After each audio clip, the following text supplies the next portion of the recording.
libangan nila ang pagkanta. Passion. Kumbaga parte na ng buhay namin, nakakapit na sa amin yun. Kunwari, mga isang buwan wala kaming tugtog yan, nag-ano na kami, nagpapanik na kami yan, nauuhaw kami. Nakakating mga kamay mo, tapos parang gusto mong tumugtog. Ano siya eh, kinonsider din namin siya na work. In short, kinarir din namin talaga. Kinarir namin. Si Angelo ay call center agent. Right now, kung committed ka to be a rock musician, huwag ka munang aasa na ikabubuhay.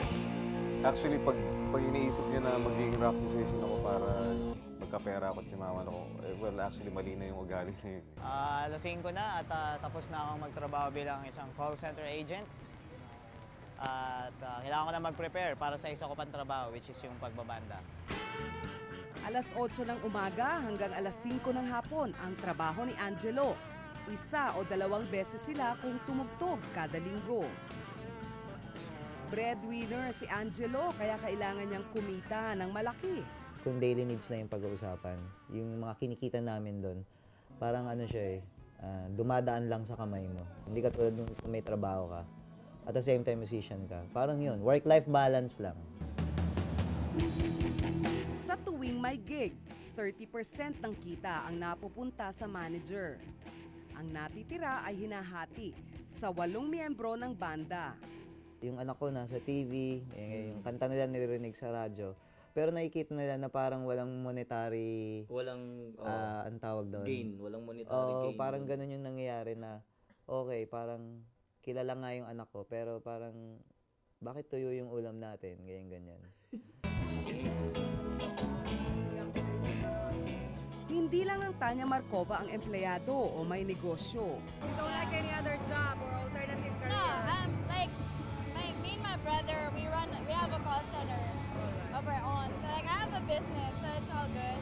It's just, this is my passion, and I'm with this band for so long, and it's just nothing but good things.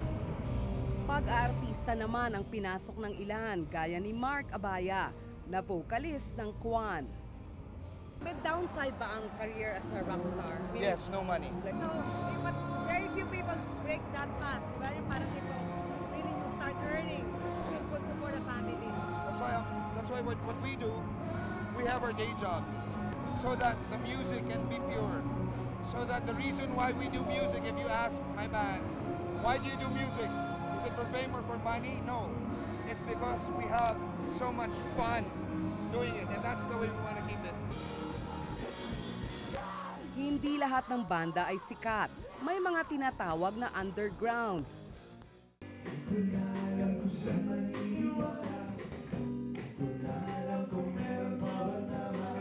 Pag nag-mainstream ka na, or let's say may corporate sponsor, Tanduay, Red Horse, whoever, ibig sabihin, binabayaran ka ng mga yun. Ang implication in their minds is, pag sinusuportahan ka na ng mainstream media and sponsors, sinasabi ng mga yun kung ano yung dapat mong gawin. Ang masikip ay luwagan para presko, tayo-tayo lang. 2007 ang mabuo ang Giniling Festival. 5 ang miyembro nito. Kalimutan mo ang among ko'y nawan ang ginawa ko, di ba to ang kanyang dumisa, mukha mong busy. Si Marco ang drummer ng banda. May iba siyang racket bukod sa pagtugtog. Cool. I'm part of the creative team at copywriter din ako ng Paperbook Productions, and I'm also a talent on YouTube known as Bogart the Explorer from Davao City. That is what you call a Philippine TV news crew.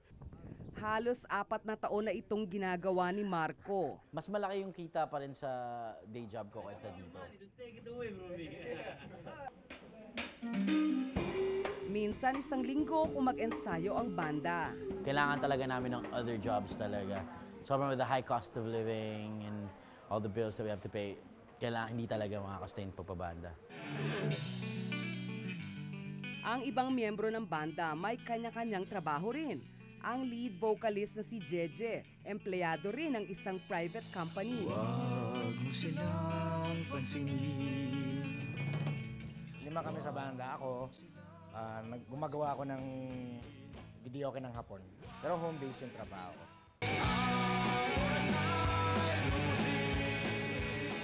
Pero kahit hindi malaki ang kita sa pagtugtog, hindi raw nila iiwan ang musika. We really do it for the passion, not for the money, pero gusto lang talaga namin tumugtog sobra. We wanna, ang saya lang ng feeling on stage na nakakabigay saya sa mga tao. We wanna do it for free. Nandun yung passion. Tuloy-tuloy pa rin ang paggawa ng pagbanda kasi it's like an addiction. It's a passion kasi talaga. We deep in ourselves, we love music. We love to play.